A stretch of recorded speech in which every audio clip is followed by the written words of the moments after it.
Hello everyone, this is Anton. Well, today Supernote released a new firmware for their A6X, and we can see here that it's 108.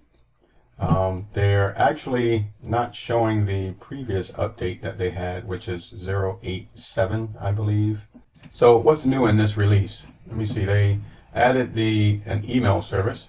We'll take a look at this. They've also added support for Office files, and they fixed some bugs in the notes, and then they also fixed a power consumption issue that was released in that previous version that they've removed from the download section here. So let's go ahead over to the device, and I want to test out the Office files, and we'll also take a look at the email service that they've added in here. First thing I want to do is connect the device to my Mac and drop some files over. I've already updated the firmware. I did the update on the device over the air. It was still a little choppy in the process. It wasn't as smooth as you would typically expect. It downloaded, it went through, and then it kind of errored out. It almost seemed like the update wasn't going to happen, but given patience, it finally popped up with a message to either update now or update later. I hit update now, and then it went through the process as it should have.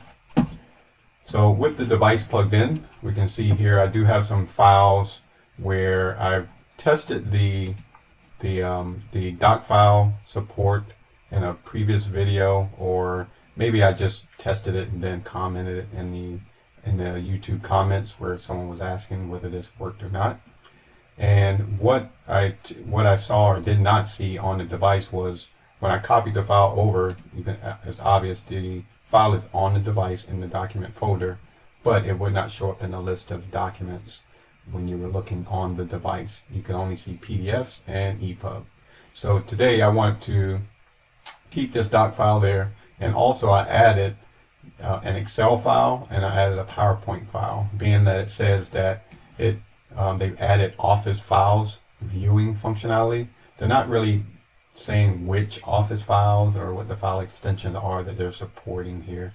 It would be nice, Supernote, if you'd be a little bit more detailed on which file extensions you are supporting, so we don't have to kind of wonder and test out which ones might work or might not work. So let's go over to the device now.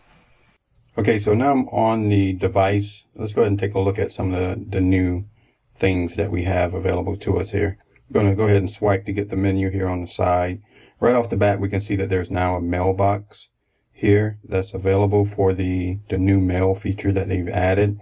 And then if we go into docs, we can also see that the docx, the Word document, now is showing on the device. But as you can see here, the Excel and the PDF file types do not show up on this device, even though they have been copied over. So if we go ahead and select the Word doc, let's go into there and see what we can do. All right, so it opens up the document. You can see here there's the page type selection on the right side here. You can go through the different pages. Everything looks pretty good here. This document here I've created just for as a kind of a note-taking template, which also shows some goals and activities that I can document. So it does show up well here. If I say, let's click in here and see if we get any kind of contextual menu, we do not. If we swipe down, we get the typical menu that we would at the top. And if we use the pen basically works as a finger. So you cannot write or annotate on the actual document as well. So it's strictly just for viewing. And at this point in time, you won't be able to do anything else. But still, this is better than what we've had before. So if you are into reading these doc files from Microsoft, then this would be a benefit to you. Let's go into the mail. So in the mail service, we can see here it prompts you to log on, and you get a a server here at the bottom. Okay, so with this here, you have to type in the email address. Okay, so we have the email address here, the Gmail address that I put in here. I haven't put a password in, but I want to click on the server, see what it comes up with. And as you see, it does pre-populate the server information, which is good. We don't have to manually put this in here, but it looks like you can also edit this information if you need to. So I'm going to go ahead and log in, put in my password, and let's see what this looks like. Go ahead and hit login, and I'm prompted here because the account or password, they're saying it's incorrect, and that please confirm whether your email requires an authorization code to log in. So what I'm thinking here is that the password that I need to use here is going to be one of an application password where I need to go into Gmail, into the security area, and generate an app password. So I'm going to do that, and then I'll enter that in, and we'll try this again. Okay, so I went and generated an app password, and I've entered that in here now. So let's see if this works. Go ahead and click login. And we can see that that works. So when you go to set up your mail on the Supernote A6X device into this mail feature, you're going to have to create an app password if you're using Google for sure, and probably with other mail applications that requires this type of security. So we can see it did pull in all of my email here into the account. It's syncing. We can see the unread email here.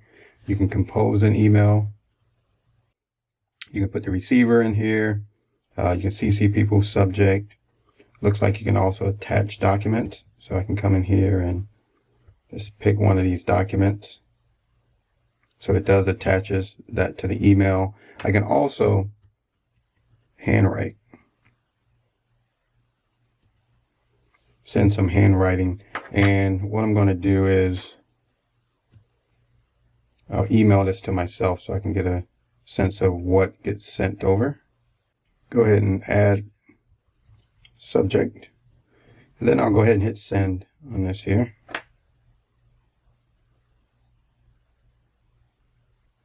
Okay, message has been sent. Okay, so I sent the email a little while ago. It's still not updating here. Let me switch around, go to another area, come back and see if it updates. So I did check on my phone, and I do have the message that I sent over. So it has the attachment, and then it has an image with the handwriting that I sent over. But on the device, as we can see, it still has not updated on this device. So there is a bit of a delay here. I'm going to have to see why this has taken so long to actually refresh and update with the new email. But this gives you a sense of the email client that's on in the new firmware with this update. What you can do, let's go ahead and compose one more email. And we can see here now is receiving. It shows receiving email, so that email that we sent should pop in.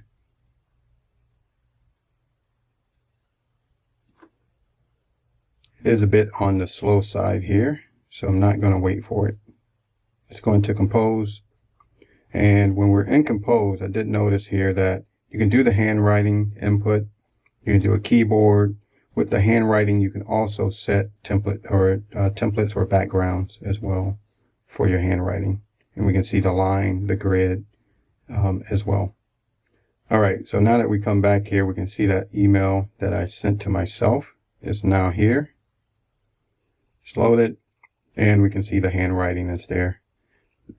Again, this is an image. Will not let me edit this here and use the pen. So you can view the email. We can go into the attachment. I can save. Save file has been saved to, let me see, inbox. Okay. Go ahead and hit OK. Let's go into documents. or sorry, to inbox. And I'm not seeing, let me see.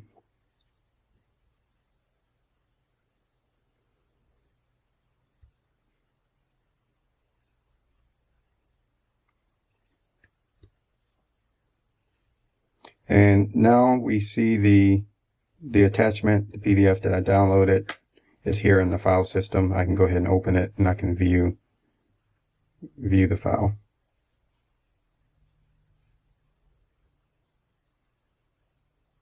Okay, so that's it. We saw the email client that's on the device, some of the functionality that you get with the email client.